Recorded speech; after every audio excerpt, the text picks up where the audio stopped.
ओम नमः शिवाय।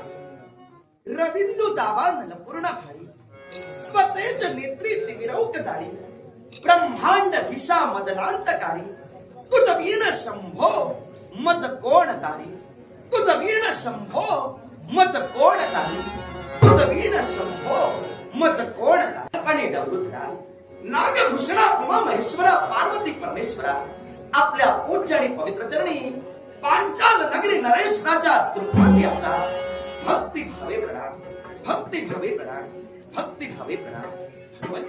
सत्याच्या जोरावर या अखिल ब्रह्मांडाची तू निर्मिती केलीस आणि या अखिल विश्वात 184 जीव जन्माला आले। या 184 जीवात मानवाचा जन्म हा श्रेष्ठ गणला गेला। त्या उच्च मानव पंडित माझा जन्म झाला हे खऱ्या माझं परम भाग्य म्हणायला हरकत नाही। पितृदेवतेच्या पश्चात पांचाल नगराचा नृपदंड हाती घेतला आणि चंद्राप्रमाणे या राष्ट्राच्या हितासाठी माझी कायमी झिजवतोय। धर्माचं आचरण करून नीतिमत्तेने वागण्याचा उदात्त हेतू अंतस्करणी बाळगला। राजा या संज्ञेला पात्र ठरलो अर्थात राजाची नीतिमूल्ये जोपासत या पांचाल नगराच्या उत्कर्षासाठी मी खेळाडूला छळतोय। तुझी या सत्तेने वेदांशी बोलणे सूर्याशी चालणे तुझी या बळे मेघाने वर्षावे पर्वती बैसावे वायूने विचरावे सत्ते तुझे। तुझ्या इच्छेशिवाय या विश्वात वृक्षाचं पर्णय होऊ शकत नाही अथवा धुळीचा कणही मिळू शकत नाही। तेव्हा तुझ्या नामस्मरणायोगे दगडाची नाव सुद्धा पाण्यावरून तरंगून गेली। रगरगत्या अग्नीच्या पठारावर शेतं पिकू लागली।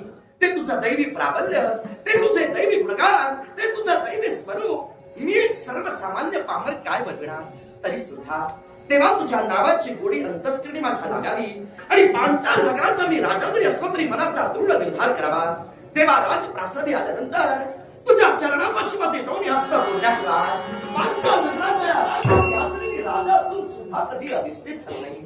आणि म्हणून देवा दे तुझ्या आशीर्वादाचा वैद्य कवच सदोदित माझ्या पृष्ठभागी असावं एवढीच भगवान तुझ्या चरणी माझी सर्वे प्रार्थना, सर्वे प्रार्थना, सर्वे प्रार्थना। देवा करुणा करा ईश्वरा, देवा करुणा करा ईश्वरा, देवा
तेव्हा तुझ्या आशीर्वादाचा भेद कवच माझ्या अवतीभोवती असल्याचा मनोभास झाला.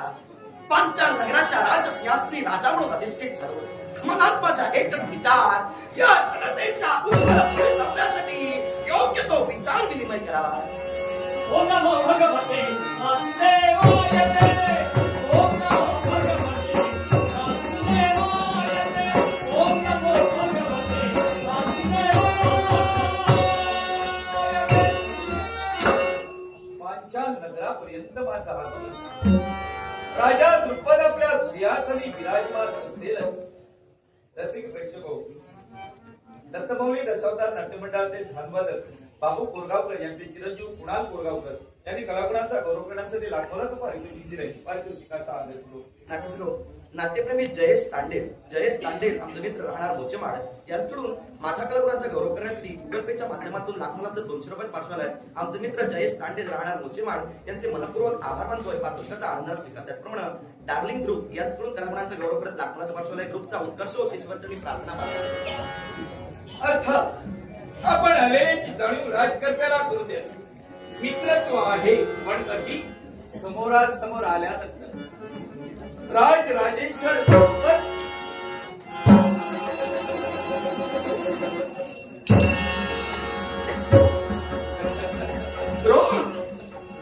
आपली पावलं या पांचाल नगराच्या राजप्रासादी पाहता क्षणी ओळखलं याबद्दल धन्यवाद धन्यवाद धन्यवाद.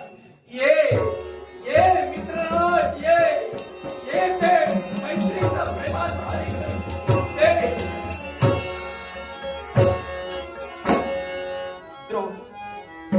पांचाल नगराच्या राजप्रासादी तुझी पावलं पडली.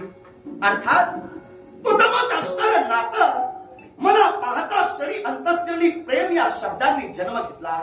आणि म्हणूनच मला पाहून तुझ्या चेहऱ्यावरून ओसंडून वाहणारा समाधान आज मला बरंच काही सांगून जात आहे. उद्युक्त मनाची भावना क्षणार्धात ज्यांनी जागली त्याला मैत्रीचं रोप असं म्हणतात.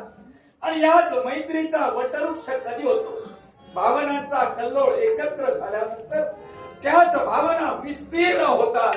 त्यावेळी मैत्रीचा विस्तार होतो. आजचा दिवस भाग्याचा म्हणायला हरकत नाही. बालपणाच्या आठवणी तुझ्या येण्यानं जाग्या झाल्या. मनात खऱ्या अर्थानं बाल्यावस्थेचे क्षण रुजू झाले. अर्थात तुझी पावलं इथं पडली. तुझ्यासारखा ब्राह्मण माझ्या डोळ्यासमोर उभा राहिला. दर्शन तुझं झालं, मन समाधानी झालं. तेव्हा ये पांचाल नगराच्या राजप्रासादी हा द्रुपद तुझा सहर्ष स्वागत करतोय. अतिथी आसनाचा बहुमान स्वीकार कर. मित्रा, तू माझं आगत स्वागत केलंस, बसण्याची विनंती केलीस. ब्राह्मण म्हणून क्षणभर मला संबोधण्यासाठी तत्पर ठरलास. खरोखरच त्या जुन्या आठवणी आणि त्या जुन्या गोष्टी सर्व नेत्रासमोर दरवळू लागल्या रे. पण द्रोण, तुझी अनाहूत उपस्थिती माझ्या नेत्रासमोर ज्यावेळी दिसली मला, त्यावेळी माझ्या अंतस्करणी अनेक प्रश्न निर्माण झाले. आज काही वर्षांनी मी तुला पाहतोय आणि काही वर्षानंतर माझ्या भेटीसाठी तू इथं आलास. येण्याचं कारण समजू शकेल का? मित्रा, कारण फार गहन आहे रे. कुणाशी जे संवाद करू शकत नाही ते मित्राशी संवाद होऊ शकतात. या जगात आपल्या मनाची व्यथा कोण कुणाला सहज सांगू शकत नाही आणि कोण ऐकण्यासाठी सुद्धा तत्पर होत नाही. पण मित्र हा असा असतो की प्रत्येक गोष्टीची जाणीव करून, अरे मनाचा घाव ज्याला आहे त्याला मित्र मिळावा. तद्वरती मित्राची भावना तुझ्या समोर व्यक्त करण्यासाठी आम्ही तुझ्यापर्यंत आलोय. मनाची भावना व्यक्त करण्यासाठी आज या पांचाल नगराच्या राजापर्यंत आला का? द्रोण, तुझ्या मनात असणारा वृत्तींग तुझ्या मुक्त कंठानं तुम्हाला कथित करावंस. तुझी इच्छा परिपूर्ण करण्याचा पांचाल नगराचा राजा द्रुपद प्रयत्न करेल. पांचाल नगराचा राजा तू सापडत आहेस, पण मी तुझ्याजवळ राजा म्हणून नाही आलो. मी तुझ्याजवळ आलोय तो मित्र म्हणून आले रे. मित्र म्हणून आले. मैत्रीचं नातं जोपासशील याची मला कल्पना आहे. आठवतंय का गुरु आश्रमाच्या ठिकाणी तुझ्या मुखातून निघणारे शब्द? मित्र द्रोण, आता आपण हे गुरुकुल सोडून माघारी जातोय रे. पण भविष्याच्या ठिकाणी जेव्हा तुला कधी गरज भासते तेव्हा फक्त या दृपदापर्यंत ये आणि सांग, तुझ्यासाठी वाटेल ते करण्यासाठी हा दृपद तत्पर ठरेल. हे तुझ्या मुखातील शब्द ना. निश्चितच. त्यावेळी तुझ्या मुखातून असेही शब्द बाहेर पडले होते. मी पांचाल नगराचा राजा झाल्यानंतर अर्ध राज्य तुला मी गहाण करीन. हे तुझ्या मुखातील शब्द. पण राजन, हे मित्रराज, मला तुझ्या अर्ध्या राज्याची अपेक्षा नाही रे. मी मागूही शकलो असतो तर माझ्या मनात आस असती तर मला फक्त तुझ्याकडून एकच गोष्ट हवी. गोष्ट हो. म्हणजे आज हेतू पुरस्कृत कारण काहीतरी मनात धरून माझ्यापर्यंत या पांचाल नगराच्या राजप्रासादी द्रोण आपण पावलं टाकला. अर्थात माझ्याकडून कोणत्या तरी गोष्टीची अपेक्षा आपल्या अंतःकरणी निर्माण झाली आणि ती अपेक्षा मी पूर्ण करावी म्हणून तर आपण माझ्यापर्यंत आला असाल. ऐकण्याची जिज्ञासा. बोला बोला, कोणत्या गोष्टीच्या प्राप्तीसाठी या कृपणापर्यंत तुझी पावलं पडली? सहज प्रत्येक जीवाला जगण्यासाठी काहीतरी साधन हवं असतं. माझ्या जवळ पाहिल्यानंतर माझी परिस्थिती तुझ्या ध्यानी आली असेल रे. मला जगण्यासाठी तुझ्याजवळ तर धन नको, अर्ध राज्य नको. तू बोलल्याप्रमाणे ते देशील सुद्धा रे. उदार मताचा माणूस आहेस तू. अर्थात त्या मताप्रमाणे तू वागशील, पण ते मी घेणार नाही. मी एक ब्राह्मण आहे, मला त्याची कल्पना आहे.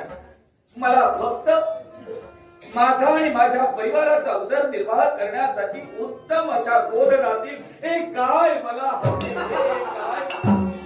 उत्तम असं एक गोधन मला. द्रोण, अरे तुला अन्य काहीही नको. फक्त स्वतःच्या परिवाराचा उदरनिर्वाह करण्यासाठी एखादी गाय तुला माझ्याकडून हवी आहे. हो. माझ्या गोशाळेत कित्येक अशा गायी आहेत. अर्थात एका ब्राह्मणाला गाय दान देऊन गोधन दान दिल्याचं समाधानही मला मिळेल. ब्राह्मणाची एक गाय दान म्हणून तुला द्यायला मी तयार आहे म्हटलं. कृपत थांब म्हणतोय. सहज तुझ्या मुखातून शब्द बाहेर पडले रे. एका ब्राह्मणाला गोदान देणं हे पवित्र कार्य आहे. क्षणार्धात मी तुला गोदान करे. ब्राह्मणासाठी तू गोदान करशील, मित्रासाठी दान नको. मित्रासाठी भेट हवी. अरे तुझ्या दानासाठी आसुसलेला हा ब्राह्मण नव्हे. दान घेतल्यानंतर त्या दानाची परतफेड करता येत नाही. ते दान परत करता येत नाही, पुन्हा त्याला देता येत नाही. याच्यासाठी मला भेट दे, जेणेकरून माझे जेव्हा दिवस चांगले येतील तेव्हा तीच मित्रासाठी भेट मला देता यावी. याच्यासाठी भेट द्रोण, खबरदार. तुला जर परिवाराच्या उदरनिर्वाहासाठी एखाद्या गायीची गरज असेल तर ही गाय भेट म्हणून मी तुला देऊ इच्छित नाही. माझा सगळ्यात पहिला आणि शेवटचा हा निर्णय. तू एक ब्राह्मण आहेस, अर्थात एका ब्राह्मणाची इच्छा माझ्याकडून पायदळी पुरवली जाऊ नये म्हणून ब्राह्मणाला दान स्वरूपात एक गाय द्यायला मी तयार आहे. अर्थात माझ्याकडून गोधनचे दान स्वरूपात तुला मिळत आहे. ते जर तुला स्वीकारायचं नसेल तर द्रोण तू जाऊ शकतोस, पण भेट म्हणून मी तुला गाय देण्यास इच्छुक नाही म्हटलं. सहज तुझ्या मुखातून शब्द बाहेर पडले. तुझ्याच दरबारात माझा आवाज उंचावा ही माझी इच्छा नाही. तरी पण मैत्रीला जागतो तो खरा मित्र. पत्नी नात्यापुरती असते, आई संस्कारापुरती असते. विश्वातील प्रत्येक गोष्ट क्षणाक्षणाला त्या त्या क्षणाला कार्यरत ठरत असते. मित्र आजीवन सोबत असतो. मग मैत्रीचे शब्द तुला आठवत नाही का? गुरु आश्रमी असताना, माझ्या पित्याच्या आश्रमात असताना, भारद्वाजांच्या आश्रमात असताना 12 वर्षाचा काल परिपूर्ण झाला ना. निश्चितच तोच कालावधी परिपूर्ण झाल्यानंतर बाहेर निघताना सहज तुझ्या मुखातून शब्द बाहेर पडले. 12 वर्षाच्या कालावधी प्रतिदिनी या गुरु आश्रमाचा अभ्यास मी करत होतो.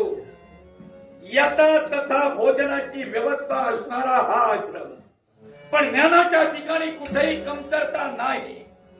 आणि ती माझ्या पित्यानं केली नाही, किंबहुना आपल्या गुरुनं केली नाही. मग यथा तथा भोजनाचा कार्यक्रम सुरू असताना तुमच्यासारखे युवराज तिथं असताना यथा तथा कार्य चाललं होतं. तेव्हा सुद्धा तुमचे पिता हे भरभरून धन देऊ शकले असते, पण नाही. आमच्या पित्यानं ते स्वीकारलं नाही. स्वतःचा स्वाभिमान आणि ब्राह्मणाचा धर्म आमच्या पित्यानं पाळला. त्याच वेळी 12 वर्षाचा काल परिपूर्ण होता क्षणी तुम्ही तुमच्या राज्याच्या ठिकाणी जाणार. एवढ्यात गुरु दक्षिणा देण्यासाठी तुम्ही पुढे सरसावला. उत्तम अशी तुम्ही गुरुदक्षिणा स्वतःच्या गुरुला देऊ शकला नाही. तेव्हा तुमच्या गुरुच्या समोर तुमचे शब्द बाहेर पडले. द्रोण माझा मित्र आहे आणि या मित्रासाठी ज्यावेळी मी राज्याभिषेक करून राजा होईल, या पांचाल नगराचा राजा होईल, त्याच वेळी माझ्या मनानं अर्ध राज्य माझ्या मित्राला देईल. हे तुझे शब्द होते ना. एका जातिवंताचे शब्द, गुरुला दिलेलं वचन. मग या वचनाला जागणार की नाही जागणार? द्रोण, सगळ्यात पहिल्यांदा आधी तुला सूचना करतो. काय ते? आणि ती सूचना कोण देतो? एक ब्राह्मण आहे. होय. माझ्या जीवनाचा खऱ्या अर्थानं सुखद क्षण मी तुझ्या पित्याच्या आश्रमात घालविलेला आहे. होय. तुझ्या पित्याला जे ज्ञानार्जन मला केलं त्या योगे मी घडलेलो आहे, त्या योगे मी राजा झालो आहे. अर्थात माझ्या समवेत सह अध्ययन करणारा हा द्रोण, या द्रोणाचा अपमान माझ्या राजप्रासादी होऊ नये याची परिपूर्ण दक्षता घेत आतापर्यंत मी बोललो. पण माझ्या नजरेत तू अपराधी ठरतोयस, लक्षात ठेव. एक गोष्ट लक्षात ठेव, तुझं बोलणं मी ऐकून घेतलं, आता माझं बोलणं ऐकून घे. ही माझी हक्काची आणि अधिकाराची जागा आहे. इथं माझा आवाज फक्त वाढलेला असतो, तुझा आवाज वाढलेला मी ऐकून घेणार नाही. दुसरी गोष्ट, इथं माझे अधिकार चालतात, इथं माझं वर्चस्व चालतं, इथं माझ्या आज्ञेत खऱ्या अर्थानं माझे सारे मंत्री महोदय चालतात. तेव्हा तू एक ब्राह्मण आहेस, माझा मित्र म्हणून तू कोकलतोयस, पण मी अजून एकही शब्द असा उच्चारलेला नाही की तू माझा मित्र आहेस. तेव्हा तू आधी पहिल्यांदा मित्र हा शब्द काढून टाक. मी तुला ठामपणे सांगतोय, अरे मैत्री कुणाबरोबर होते? बरोबरीच्या बरोबर होते. मैत्री आपल्या सलोख्याचे जे असतात त्यांच्याबरोबर होते. तुझ्यासारख्या भिकारण्याबरोबर मैत्री करायला काही मोठा मुद्दा आहे. तू जागरा देतोय. काळजाला पोचणारे शब्द तुझ्या पोटातून बाहेर पडताय. हे शब्द काळजाला पोचू लागले. हे शब्द काळजावर आघात करू लागले. तू माझा मित्र कसला? तू माझा मित्र कसला? अरे जातिवंत भिकारला तू. सहज शब्द तुझ्या तोंडून बाहेर पडताय. तुझ्या दरबाराच्या ठिकाणी एका ब्राह्मणाचे वयला लागू करतोय. अरे वाटले या क्षणाला तर मी तुझं काहीही करू शकतो, पण एका राजकर्त्याच्या दरबारात काहीतरी मागण्यासाठी, मित्र म्हणून मागण्यासाठी आलेला हा द्रोण तुझ्या जवळ फक्त सामान्य गोदान मागत होता, काहीची भेट मागत होता. दिलेल्या शब्दाला चालत नाही, त्याला मित्र म्हणत नाही, तो जातिवंत झाला. तो जातिवंत शत्रू आहे. दिलेल्या शब्दाला जागण्याचा अशा शत्रूचा विचार करण्यापेक्षा मी मनात ठरविलेला तर द्रोण काय आहे याची कल्पना क्षणार्धात तुला येईल, पण नाही. या भरलेल्या दरबारात तू माझा धडधडीत अपमान केलायस. या भरलेल्या दरबारात मी तुझा अपमान करू शकतो. एक गोष्ट लक्षात ठेव, बोललेले शब्द तू पाडू शकला नाहीस, गुरुला दिलेले शब्द तू पाडू शकला नाहीस.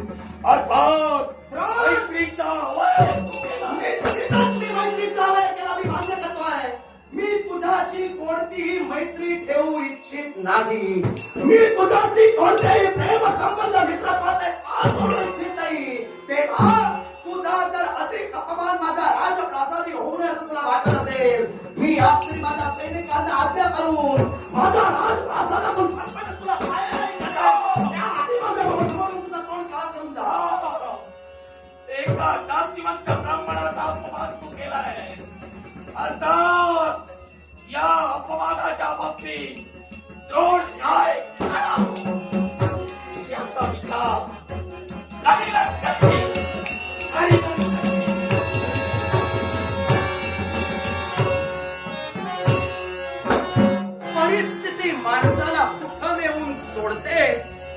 याचा प्रत्यय द्रोण तुझ्या शब्दातून आणि तुझ्या कृतीतून आला. आता तुला मित्राची आठवण झाली. परिस्थितीवर मात करण्यासाठी मला ज्यावेळी गोधनाची लालसा निर्माण झाली त्यावेळी मित्र तुला आठवला.